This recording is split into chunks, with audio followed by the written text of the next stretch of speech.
All right, third down work day. Got some red area work. Also changed up a little bit of our move the field periods there at the end of practice, so we can open it up. What does, if Fontenot's available for them, it sounds like he will be, just how does he change what they're able to do offensively and the challenge he is at running back? Yeah, I mean, obviously he's a really talented player, good player. Don't know that it completely changes what their mindset is and what they want to accomplish, but it's somebody they can, trust to get the ball to. What makes Troy Franklin a good candidate at punt return? I mean, he has good hands.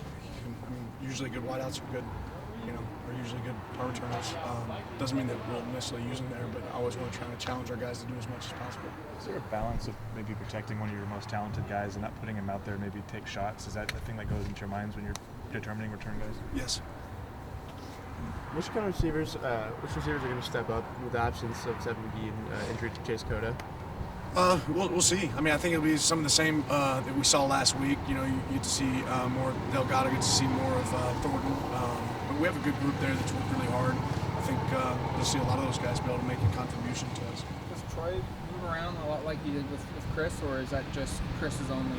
I think all of our wideouts know how to line up at multiple positions, so that's a benefit for us. More practices, just your thoughts on the punter competition at this point and how Alex in particular is handling it, joining that group. Yeah, I think we're still, to be determined. There's one thing to be said about practice, there's another thing to be said about games, so we got to see what shows up in the games. This game kind of similar to the last one where you guys are expected to win big. How do you sort of avoid that sluggish start that you guys had against Cal? Our focus is us going out there to play the best of our ability, right? Every opponent we play every single Saturday has the ability to beat us, right? And this game's no different. We have to go play our best. Bo talked about some of the supposed to throws he makes, and it flips to the other side for your defense. How does it, what's your best strategy for, eliminating those supposed to throws that some of the teams have gotten early in games on guys? Tell me what you mean by supposed to throws. Bo explained in an interview on Fox, he said there's always throws that he's supposed to make, there's ones that... I think he's probably talking about, easy completions, right? Those are the ones you expect the quarterback to be able to make, right? Yeah. And then what's your question?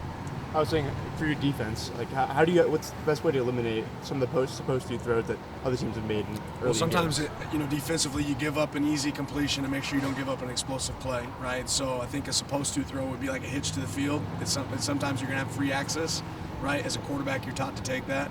And defensively, you're said, hey, let's see if they can go the long, hard way, right? So you don't always want to take away the supposed to throws. You do want to take away the supposed to throws, right, on third and short.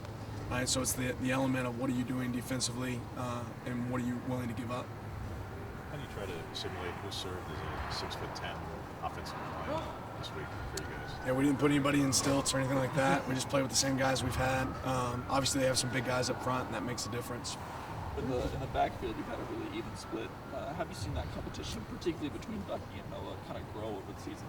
I think those guys have been really consistent throughout the season in their performance on game day and the way that they've executed. I know they showed up a little bit more in the passing game this last game.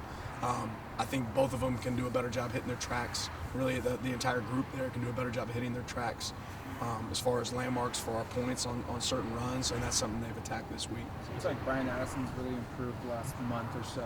Just 2 interceptions back-to-back weeks. What are your thoughts on just his improvement? Where does it come from in practice to translate onto the field? Yeah, just pleased with his performance. He's always been a guy that does well. Obviously, a receiver background, being able to track the ball in the air. And when you get opportunities like that where the ball shows up and he's able to attack, it's really a benefit for our team. Running backs being used in the passing game has kind of grown a lot over the last decade since you've been an assistant, D coordinator, defensive play caller. How do you explain this, Steve? How expansive, how much more expansive that role has become? Is it all because of a guy like Kamara and then McCaffrey really kind of got that going, or was there? I think there's a lot of element. There's a lot of pieces to it, but I think really in 2018, 2019, teams started to get away from 6-man, 7-man protection and became more 5-man protection teams, right? Almost empty protections with backs getting out of the backfield. You see a lot of that show up. Now it's a lot harder to defend 5 guys running routes than it is 4 guys running routes or 3 guys running routes. So teams not using the back quite as much in protection, having the ability to get those guys out fast, makes it tougher on the defense. With what you try to do simulated pressure-wise, is that one of the answers for it by way of when there's only 5 guys protecting, even if it's a lot? That if you can create a little bit of confusion there, that's an element, a counterpunch to that? It can be. I mean, it can go either direction based on what coverage you're playing with it, how you're using it, and if they're tied in or, dialed into what that pressure might be. You mentioned Patrick and Brace being kind of that fullback role, and just what makes him so good at that? He's gets out there quite a bit in that role. Yeah, he's just done a really good job. Like I'm really proud of our tight end room. Again, the unselfishness they continue to show and their ability to go out and play in a lot of different roles and be used in a lot of unique situations. They've done a good job of adapting. I think it's a really versatile group. You mentioned guys like Dante and Delgado having an opportunity maybe this weekend with Chase's injury. Have you seen maybe an increase in injury from that position group this week, knowing there's an opportunity to get on the field and show what they've got? No. How do you feel about the play of your interior defensive line so far? Good at times, bad at times. I mean, I think they're anxious to get out there on the field for this game. Offensively, some of those red zone inefficiencies showed up again against Cal. How do you sort of work those in practices? Just more so situational type of drills?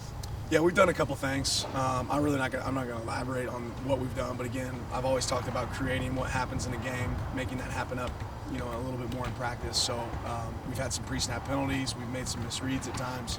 We want to eliminate those. You do that by doing it more in practice.